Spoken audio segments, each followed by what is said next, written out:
Atëre pra shkojnë edhe në një këngë patriotike e pastaj do të dëgjojnë inshallah një ligjërat prej Hoxhës tonë të nderuar Mushkil Ali.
Bismillahirrahmanirrahim.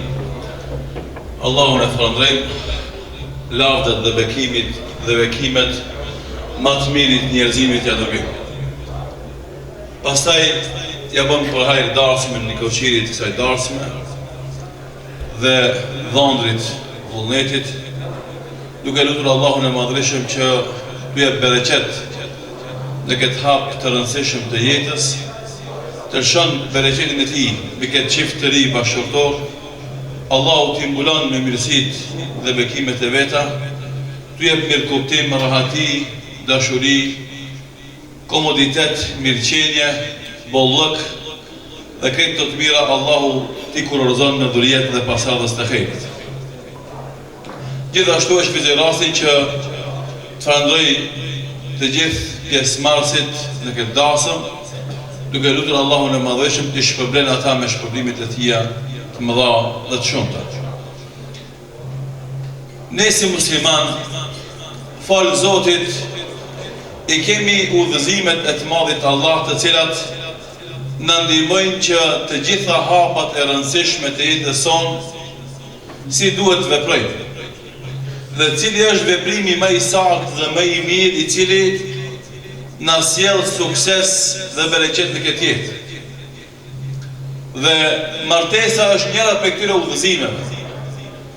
Allahu i madhërishëm, kur e zbriti Ademin a.s. në tokë, së bashku me te e bëri edhe gruan e tij.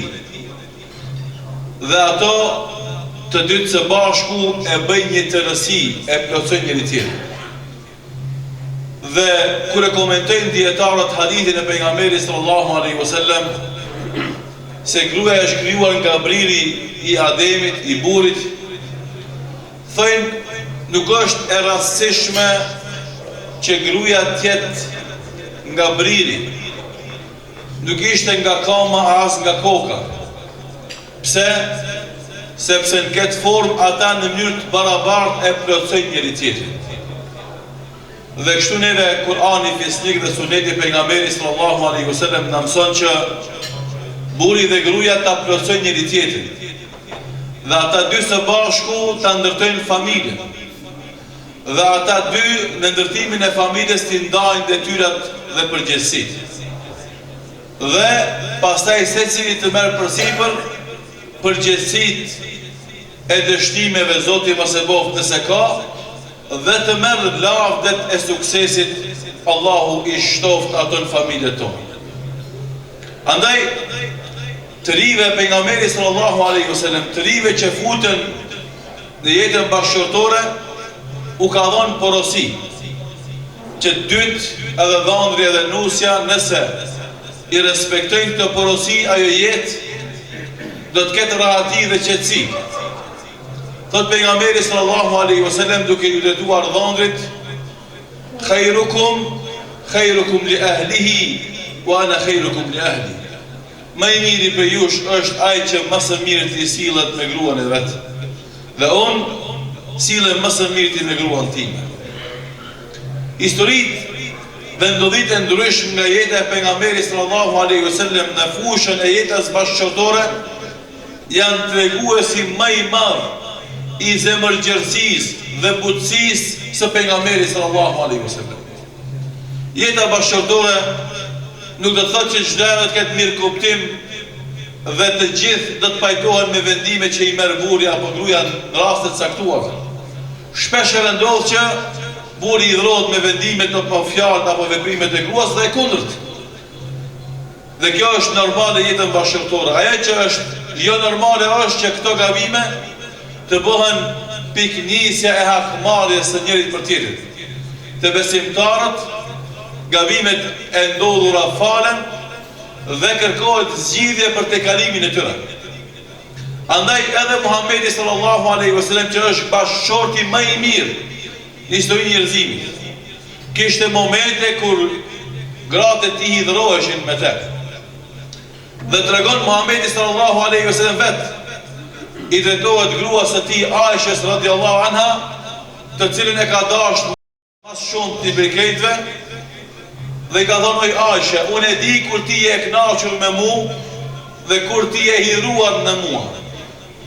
He ka thonë si e din ti se kur jam e hidhnuar me ty dhe kur jam e kënaqur me ty, i thot pejgamberi sallallahu alaihi wasallam kur je i hidhnuar me mu, thu wa rabb Ibrahim, pasha Zotin e Ibrahimit alayhis salam. A kur je e kënaqur me mua thua wa rabb Muhammedin, pasha Zotin e Muhammedit. Edhe nga kjo e kuptoj se kur ti e kënaqur me mua dhe kur ti e hidhruar me mua.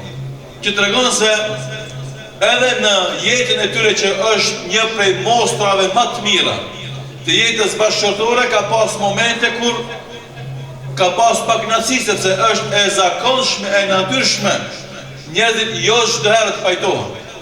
Thot Allahu Jalla wa la yazaluna mukhtalifin illa man rahima rabbuk. Do të vazhdojnë njerëzit të kenë mos marrëveshje mes vete përveç atyre që i mëshiron Zoti. Kështu është tabiati i njeriut. Çdo njeri është karakter të vetë. Dhe ka momente që insiston qëndrimin dhe mendimin e vet. Mirë pa ajo që nuk është e natyrshme është kur gabimet e vogla, mosmarrëveshjet e vogla i shndrojmë në përçarje, i shndrojmë në hakmarrje, i shndrojmë në luftë njëri kundër tjetrit, atëherë normalisht vetëm se fillon të mungon harmonia, rahatia dhe qetësia. Andaj pejgamberi sallallahu alaihi wasallam ju drejtua burrit, vëndrit dhe i tha më i miri për jush është ai që është më i miri me gruan e vet. Andaj mirësia e një burrit qen ka dhe qëndron ka në mirësinë e sjelljes së tij dhe gruas së vet. Kështu që të gjithë burrat po që se e kryjnë obligimin dhe detyrën e tyre, sidomos sot në këtë kohë të komunikimit masiv nëpërmes teknologjisë elektronike që i kemi në xhepat tonë. E them këtë pasi që ne si xhallar ndëgjojmë ankesa të shumta prej shumë besimtarëve dhe besimtareve, të cilat nuk e gjejnë atë mirë kuptim, atë bisedë, atë rahati, atë ngrohtësi njëri me tjetrin shtëpiat e veta, pasi që është i pranishëm fizikisht, s'është i pranishëm psikikisht. Se ai ka ardhur nga puna në shtëpi dhe është shtri në kanapen e sallonit, por se mendja e tij nuk është me gruan e vet. Nuk është me fëmijët e vet, është në telefonin celular, që e quajnë telefon të mençur, i cili fatkeqësisht shumë herë shndrohet në instrument djallëzor. Ata në anglisht e quajnë smartphone. A realisht po der shpesher se është devil phone, është djallëzor, dhe i cili në vend se t'i afron dhe të lehtëson jetën, ai po bëhet shkak i vështirësisë edhe i largimit njërit prej tjetrit. Andaj, buri ka nevojë që të ofron ngrohtësinë e vet. pranin e tij psikofizike në shtëpi dhe kalon kohën e komunikimit, bisedës dhe ofrimit të ngrohtësisë dhe dashurisë në gruas së vet. Kjo është kuptimi i hadithit, më i miri për jush është ai që më së miri sillet me gruan e vet, mes tjerash. Për në anën tjetër nuk ka lejuar që gruaja të ketë shpërdor këtë zemërgjërsi dhe këtë butësi dhe këtë mirëkuptim dhe këtë ofertë të ngrohtësisë dhe dashurisë edhe me rolin e udhëheqësit në shtëpi. Edhe asaj i ka thonë udhëzimet e duhura që në këtë formë po u vepruar, atëra ata e plotësojnë njëri tjetrin. Ka thonë pejgamberi sallallahu alaihi wasallam, po të kisha urdhëruar dikën t'i bën sejdë dikujt, do të kisha urdhëruar gruan t'i bën sejdë vullit, por sejdja ngelet vetëm për Allahun do xhelal. Që të tregon se gruaja duhet të jetë e vetëdijshme për respektin, kujdesin, në nshtrimin që nuk ta ketë ndaj burrit të vet. Ka bën atë porosi që kishte thonë ajo nana besimtare bijes së vet, tu e bagati me çunuse, bëhu për burrin tënd dhe të bëhet ai ty qiell. Andaj nëse gruaja e manifeston vazhdimisht kujdesin dhe respektin ndaj burrit të vet, padyshim se do të fiton nga burri pastaj kujdesin dhe respektin e duhur. Dhe për fund, një hadith tjetër i cili tregon se raportet mes besimtarit dhe besimtarës, gruas dhe burrit sipas këndvështrimit islam, janë raportet të cilat duhet të ndërtohen mbi një parim të rëndësishëm. Është parimi i adhurimit te Allahu. Sepse te ne muslimanët martesa është obligim fetar. Dhe me kryen e këtij obligimit fetar na synojmë dhe shpresojmë të fitojmë kënaqësinë e Allahut. Synojmë dhe shpresojmë të fitojmë shpërblimet e Allahut. Andaj thot pejgamberi sallallahu alaihi wasallam, duke e dhënë modelin e një shtëpie të besimtarëve. Rahimallahu mran qama min al-layli fa salla wa ayqadha zawjatahu fa in abat nadaha fi wajhiha al-ma. Emshiroft Allahu adbur, që ngritet natën të fal namaz natë, që për farzet nuk flitet, edhe zgjon edhe gruan e vet. E nëse ajo refuzon, atër e stërpik atë me ujë.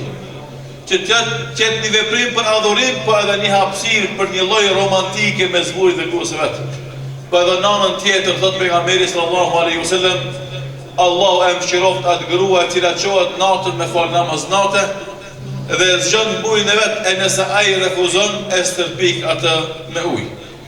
Kjo është kupolla e familjes muslimane e cila synon dhe dëshiron të fiton kënaqësinë e Allahut. Allahun e lutim që të këtilla t'i bën familjet tona.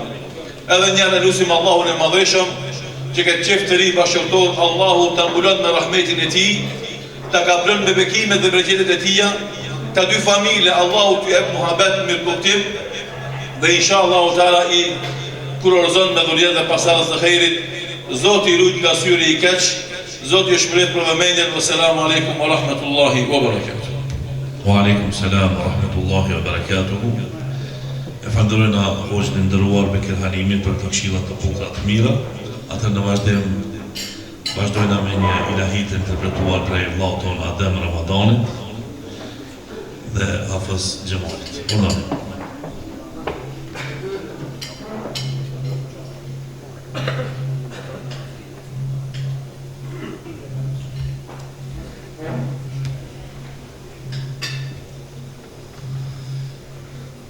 رسول الله رسول الله حبيب الله حبيب الله نبي الله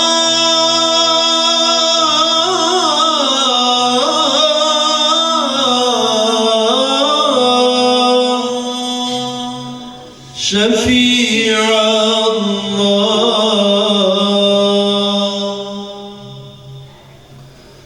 طلع البدر علينا من ثنيات الوداع وجب الشكر علينا ما دعا